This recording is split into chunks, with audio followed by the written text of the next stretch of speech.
Hello. അപ്പോൾ ഇന്ന് കുറച്ച് ചെറിയ കണവ കിട്ടിയിട്ടുണ്ടായിരുന്നു കേട്ടോ. അപ്പോഴത്തേനും അതൊന്ന് റോസ്റ്റ് ചെയ്യാൻ പോകാം കേട്ടോ.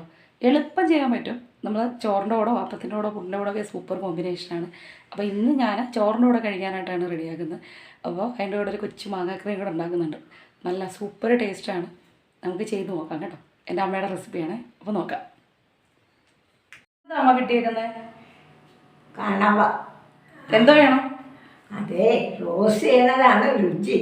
തോരൻ പൊയ്ക്കളയാൻ രുചി റോസ്റ്റ് ചെയ്യണത്. അതാ ടേസ്റ്റ്. അടിപൊളിയായിരുന്നു. കണ്ട, അടിപൊളി. ഇതിനു മുമ്പിട്ട് കഴിച്ചിട്ടുണ്ട് കേട്ടോ, അതുകൊണ്ടാണ് പറയുന്നത്. അപ്പോൾ നമുക്കത് എന്ത് ചെയ്യാം? റോസ്റ്റ് ചെയ്യാം അല്ലേ? റോസ്റ്റ് ചെയ്യണം. അപ്പം ഇന്നത്തെ സ്പെഷ്യൽ എന്താ? കണവ റോസ്റ്റ്. കണവ റോസ്റ്റ്. അപ്പോൾ കണവ നല്ല കണക്ക് ക്ലീൻ ചെയ്തിട്ട് ഇത്തിരി മഞ്ഞപ്പൊടി ഉപ്പും ചേർത്ത് വേവിച്ച് വെച്ചിട്ടുണ്ട്. അപ്പോൾ ചട്ടിയിൽ എണ്ണ ചൂടാക്കി കുറച്ച് തേങ്ങാക്കൊത്തിട്ട് നന്നായിട്ട് മൂപ്പിച്ചെടുക്കുന്നുണ്ട് കേട്ടോ. തേങ്ങാക്കൊത്തും കൂടെ ഇടയ്ക്ക് കടിക്കാൻ കിട്ടുമ്പോഴാണ് പ്രത്യേക ടേസ്റ്റ് കേട്ടോ. അപ്പോൾ അതിനകത്ത് ഇഞ്ചി വെളുത്തുള്ളി ചതച്ചതും പച്ചമുളകും കൂടി ഇട്ട് കൊടുക്കുന്നുണ്ട്. എന്നിട്ട് ഇത് നല്ല കണക്കൊന്ന് മൂപ്പിക്കണം. ആ തേങ്ങാക്കൊത്തിനകത്ത് നമ്മുടെ ഇഞ്ചിയുടെയും വെളുത്തുള്ളിയുടെയും ഒക്കെ ഒരു ടേസ്റ്റ് അതിലേക്ക് പിടിക്കണം. അപ്പം അത് നന്നായിട്ടൊന്ന് ഇളക്കി കൊടുക്കുക. എന്നിട്ട് നമുക്ക് ഒരു 3 വലിയ സവാളയാണ് ഞാൻ എടുത്തേക്കുന്നത്. അപ്പം അത് അരിഞ്ഞ് വെച്ചിട്ടുണ്ട്. നല്ല നേർത്ത പീസസായിട്ട് അരിഞ്ഞേക്കുന്നത്. അപ്പോൾ അത് ഇട്ട് കൊടുക്കുന്നുണ്ട്. എന്നിട്ട് നമ്മൾ സവാള പെട്ടെന്ന് മൂക്കാൻ വേണ്ടിയിട്ട് കുറച്ച് ഉപ്പും കൂടെ ചേർത്ത് കൊടുത്താൽ പെട്ടെന്ന് സവാള വാടി കിട്ടും കേട്ടോ.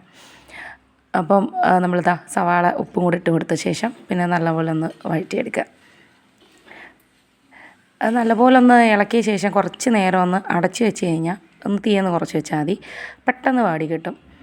സവാളയുടെ നല്ല കണക്ക് പച്ചമണം പോകണം, എന്നാലേ കറിക്ക് ആ ഒരു ടേസ്റ്റ് ഉണ്ടാവുള്ളൂ. അപ്പോൾ സവാള ഏകദേശം ഒന്ന് വാടി വന്നിട്ടുണ്ട്. ഇതിലേക്ക് ഇനിയിപ്പം നമ്മൾ പുളിക്ക് വേണ്ടി ആവശ്യമായിട്ട് ചേർത്ത് കൊടുക്കുന്നത് ഒരു വലിയ തക്കാളി അരിഞ്ഞതാണ്. അപ്പം അതും കൂടി ഇട്ട് കൊടുക്കുന്നുണ്ട്. അതും കൂടി ഇട്ട് കൊടുത്ത ശേഷം നല്ല കണക്കൊന്ന് ഇളക്കിയെടുക്കാം. നല്ലതുപോലെ സവാളയും തക്കാളിയും കൂടെ നല്ല കണക്കൊന്ന് വഴറ്റിയെടുക്കാം. വളരെ എളുപ്പം ഉണ്ടാക്കാൻ പറ്റുന്നൊരു ഡിഷാണ് കേട്ടോ. കണവ ക്ലീൻ ചെയ്തെടുക്കുമ്പം അതിൻ്റെ മഷി പൊട്ടാതെ എടുക്കുന്നതിലാണ് കാര്യം. മഷി പൊട്ടിക്കഴിഞ്ഞാൽ അത് മൊത്തം കറുപ്പായി പോകും അതിൽ കേട്ടോ. അപ്പോൾ പയ്യെ ഒരു ദിവസം ഇനിയിപ്പോൾ ക്ലീൻ ചെയ്യുന്നത് കാണിച്ചു തരാം കേട്ടോ. അപ്പോൾ കുറച്ച് നേരം ഒന്ന് അടച്ച് വെക്കാം. എന്നിട്ട് ഇതിൽ ആവശ്യമുള്ള പൊടികൾ മഞ്ഞൾപ്പൊടി, അതുപോലെ തന്നെ നമ്മൾ ഇതിലേക്ക് ആവശ്യമായിട്ടുള്ള മല്ലിപ്പൊടിയും കൂടെ ചേർത്ത് കൊടുക്കാം. ഞാനിപ്പോൾ ഒരു 2 ടീസ്പൂണോളം മല്ലിപ്പൊടി ചേർക്കുക കേട്ടോ. മല്ലിപ്പൊടിയും കൂടെ ചേർത്തിട്ട് മല്ലിപ്പൊടി നല്ലപോലെ ഒന്ന് മൂക്കണം. അതുവരെ ഒന്ന് ഇളക്കി കൊടുക്കാം. ഇനി ഇതിലേക്ക് കാശ്മീരി ചില്ലിയാണ് ചേർക്കുന്നത് കേട്ടോ. ഒരു 2 സ്പൂൺ ചേർത്ത് കൊടുക്കുന്നുണ്ട്. ഒരു കളറിന് വേണ്ടിയിട്ടാണ്. ഇതിൻ്റെ അകത്ത് എരി എന്ന് പറയുന്നത് കുരുമുളക് പൊടിയാണ് കേട്ടോ. കുരുമുളക് പൊടിയുടെ ടേസ്റ്റ് ആയിരിക്കണം അത് മുന്നിൽ നിൽക്കേണ്ടത്. അപ്പോൾ ഒരു 2 സ്പൂൺ കുരുമുളക് പൊടിയും കൂടെ ചേർത്ത് കൊടുക്കുന്നുണ്ട് ലാസ്റ്റ്. ഇപ്പോൾ നമ്മുടെ മസാല നല്ല കണക്ക് മൂത്ത് നല്ല അടിപൊളിയായിട്ട് വന്നിട്ടുണ്ട്. അപ്പോൾ കാണിച്ചു തരാമേ. നല്ല കണക്ക് അതൊന്ന് ഇളക്കി യോജിപ്പിച്ച ശേഷം നമ്മുടെ മസാല സെറ്റാക്കി അടിപൊളിയായിട്ട് നല്ല കളറിൽ കിട്ടിയിട്ടുണ്ട്. കുറച്ച് ഗരം മസാല പൊടിയും കൂടെ ചേർത്ത് കൊടുത്തിട്ടുണ്ട്. ഇനി ഈ ഒരു സ്റ്റേജിൽ നമ്മൾ ആ വേവിച്ച് വെച്ചിരിക്കുന്ന കണവ ഇട്ട് കൊടുക്കുക കേട്ടോ.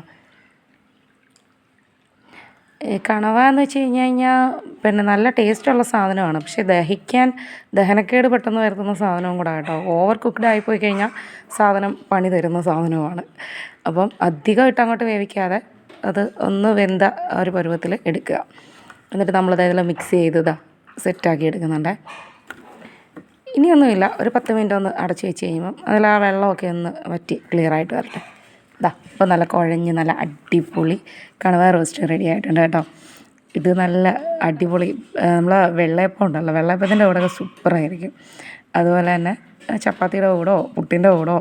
അപ്പോൾ ഇന്ന് ഞങ്ങളിപ്പോൾ ചോറിന് വേണ്ടിയിട്ടാണ് ഇപ്പോൾ റെഡിയാക്കുന്നത് കേട്ടോ. അപ്പോൾ ഇതിൻ്റെ കൂടെ കൂട്ടി പിടിക്കാൻ ഒരു അടിപൊളി ഒരു മാങ്ങാക്കറി. കുറച്ച് അധികം അങ്ങോട്ട് പഴുക്കാത്ത മാങ്ങയാണ് കേട്ടോ, ഇത്തിരി പുളിയുള്ള മാങ്ങയാണ്. പച്ചമുളകും കൂടി ഇട്ട് നമ്മൾ നല്ലപോലെ ഉപ്പിട്ട് വേവിച്ചെടുക്കുന്നുണ്ട്. എന്നിട്ട് അതിലേക്ക് അരപ്പ് തയ്യാറാക്കുക. തേങ്ങ, മഞ്ഞൾപ്പൊടി, ജീരകം, ചുവന്നുള്ളി ഇതും കൂടെ നല്ല കണക്കൊന്ന് അരച്ചിട്ട് അതിലേക്ക് ഒഴിച്ചു കൊടുക്കാം വെന്ത മാങ്ങയിലേക്ക്. എന്നിട്ട് കടുക് പൊട്ടിച്ചെടുത്താൽ മതി. സൂപ്പർ മാങ്ങാക്കറി റെഡിയാണ്. ഇത് വൈകുന്നേരം ചായക്ക് എടുത്ത കേട്ടോ, ഗോതമ്പലയുടെ കേട്ടോ. അടിപൊളി ടേസ്റ്റായിരുന്നേ. അതിൻ്റെ കൂടെ നല്ല കടുപ്പത്തിലൊരു ചായ. പിന്നെ ഈ കാണുന്ന വിഷ്വൽസ് എന്താണെന്ന് വെച്ചാൽ നമ്മുടെ പഞ്ചായത്തിൽ നിന്ന് വയോജനങ്ങളെയും കൊണ്ടിട്ട് നമ്മളതായത് പ്രായമായ ആളുകളെയും കൊണ്ടിട്ട് ഒരു ബീച്ചിലേക്കൊരു യാത്ര പോയിട്ടുണ്ടായിരുന്നു. അപ്പം അതിൻ്റെ ദൃശ്യങ്ങളാണ് ഈ കാണുന്നത് കേട്ടോ. അപ്പോൾ അതിൻ്റെ ഭാഗമാകാൻ എനിക്കും കഴിഞ്ഞു. കാര്യം നമ്മളെ കുടുംബശ്രീ മുഖേനയാണ് ആളുകളെ കൊണ്ടുപോയത് കൂടുതലും. അപ്പോൾ ഇതാ ഇത് നമ്മളുടെ അടുത്തുള്ള ആൻറ്റിമാരാണ് കേട്ടോ. അപ്പോൾ ഇത്രയേ ഉള്ളൂ. ടാറ്റാ.